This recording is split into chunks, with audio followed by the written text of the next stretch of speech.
She gonna navigate and take another route. Now fight no girl over no man me no ear. If me take Jordan, me a kid that. Funding programs such as Social Security, Medicare, and Medicaid as the areas that need to be eliminated. Wait, what? Ooh, Lord, it's your girl Sabrina back with another video because, yeah, I'm going to have to dive into this one a little bit. There's some stuff going on with some stuff going on, and I don't like it. What you mean you're about to turn off Social Security and Medicaid? Do you know how many Americans this will affect? Not to mention, Canada is threatening to turn the power off for you. So, yeah, we're going to dive into it because, in case you missed it, we're going to recap. Now, I begin with, of course, the evil villain that everybody likes to call Elon Musk, where he is basically stating that he wants to get rid of entitlement spending. He says that the Democrats are apparently mad because they found some, cracks in the program and realized that there was more fraud than good. But I'm not going to put words in his mouth. I'm going to let you listen to what he said himself. Take a look. There's been... if you look at the Inspector General reports and the Government Accountability Office, there have been many audits that have pointed out that there's a tremendous amount of waste and fraud in the government. In fact, there was a report issued by the GAO, the Government Accountability Office, last year. So during the Biden administration, which estimated the federal government fraud to be $500 billion. So just to be clear, that's not a Trump administration thing, that's a Biden administration thing. So all we're trying to do is get that number down to a much smaller figure, save money for the American taxpayer, stop money being spent on things that I think very few taxpayers would agree make sense. Transgender animal surgeries, or why are we spending money? Why are American tax dollars being spent on this? The president's gone through a long list of absurd things. Why are the 20 million people who are definitely dead marked as alive in the Social Security database? Why were hundreds of millions of dollars of Small Business Administration loans were given out to people aged 11 and under, according to the Social Security? I mean, these must be some very enterprising 8-year-olds, And some pretty strong 150-year-olds. Yes, exactly. As the president said, we have an enormous number of people marked as alive who are 160. He didn't know the country was that healthy. Yes. What we saw there is just a tremendous amount of money being sent to non-governmental organizations. I think one of the biggest sources of fraud in the world is government-funded non-governmental organizations. This is a gigantic fraud loophole where the government can give money to an NGO and then that there are no controls over that NGO. So they've given billions of dollars, in fact, we estimate tens of billions of dollars to NGOs that are essentially scams. I'm trying to put a stop to that. I think when people criticize, say, what Doge is doing, we say, well, which part specifically? Because we put all of the actions of the Doge team on the Doge.gov website and on the Doge handle on X. So we post the receipts. It's transparent line by line. It's transparent line by line. Which is quite remarkable. Right. The Treasury, for example, any payments going out of the Treasury, especially the Treasury's main payment computer, which is called PAM, things like a payments account manager or something like that, but it's like almost $5 trillion a year, so about $1 billion an hour. That the payments be coded with the congressional appropriation and that there be an explanation for the payment. Very basic stuff. And just doing that, we estimate will save $100 billion a year. They're auditing the fiscal mechanisms to make sure that, from point A gets to point B, and that's where it's supposed to get to.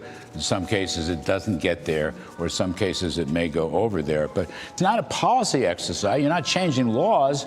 You're just doing what any business would do in a profit and loss audit.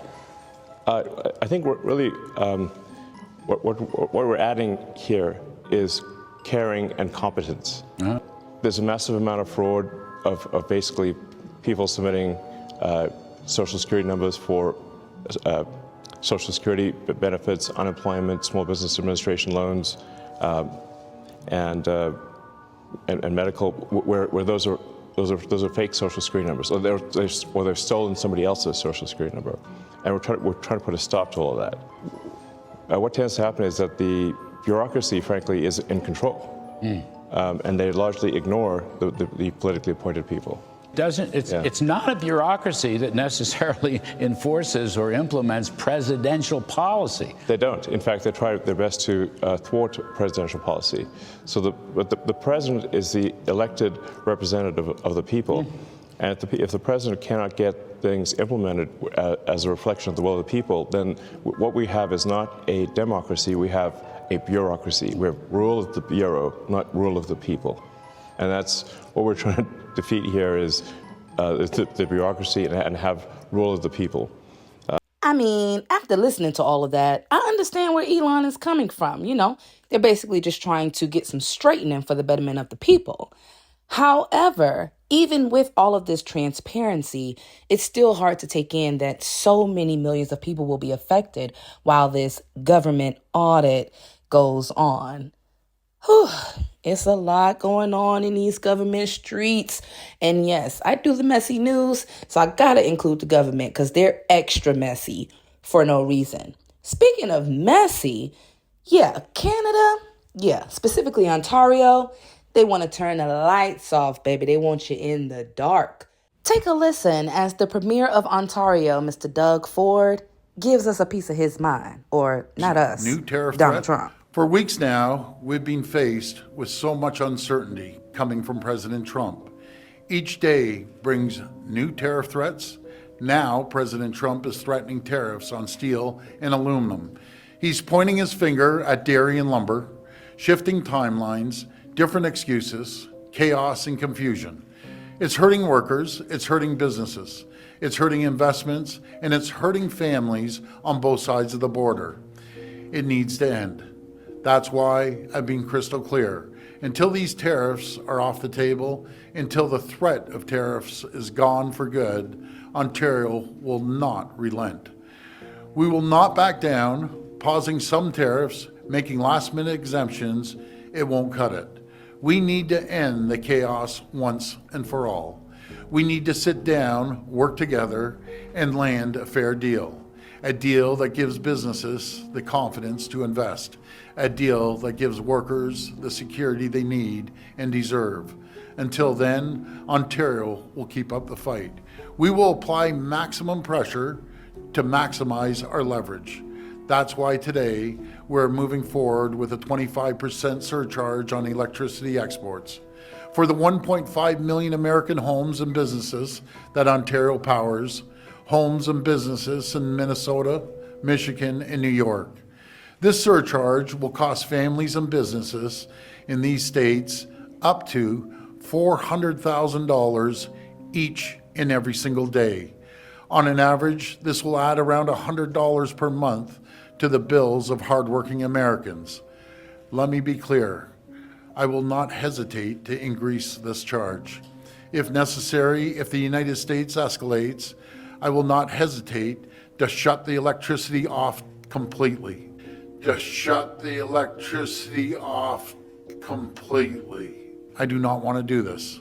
I feel terrible for the American people because it's not the American people who started this trade war. It's one person who's responsible. That's President Trump. Trump, you heard that man. He got a problem with you. He telling us that you over there bullying him, and he got a little something for us now. Now millions of people got to go without lights because you over there golfing like you don't have nothing else better to do but play nice with these people. You cannot bully these people, sir, because now look, he want to threaten to turn the ding-dong lights off. Gosh, you need to get it together. I'm so irritated with this government mess. Y'all let me know what you think down in the comments because ain't nobody got time for Mr. Chester the Cheeto. I don't got time. You need to go and fix it today because them people shouldn't be without lights. Let me know what y'all think down below. Also, to make sure you hit the like button and the subscribe button as well. If you like these types of videos, definitely hit the notification bell so you're always aware when I get it a little messy. But yeah, till next time. Bye.